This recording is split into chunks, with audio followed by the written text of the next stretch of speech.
Welcome to our channel. Today we how to download Shipt app for efficient route planning, complete guide step by step clearly.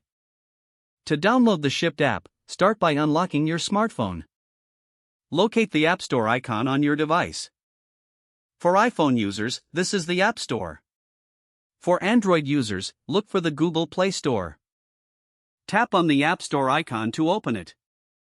In the search bar at the top, type Shipt and hit search. Once the search results appear, find the Shipt app in the list. The app icon features a red background with a white shopping bag. Tap on the Shipt app icon to view its details. Check the reviews and ratings to ensure it meets your needs. To initiate the download, tap the Get or Install button. If prompted, enter your Apple ID or Google account credentials. Wait for the app to download and install, which usually takes a few moments. Once installed, locate the Shipt app icon on your home screen. Tap the icon to open the app. Follow the on-screen prompts to create an account or log in.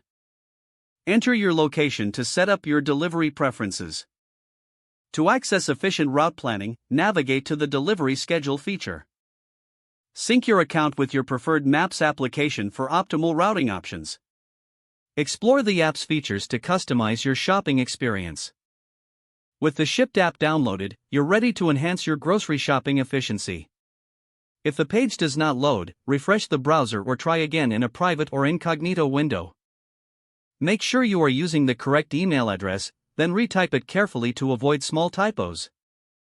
If your password is not accepted, use the reset option and create a new strong password you can remember.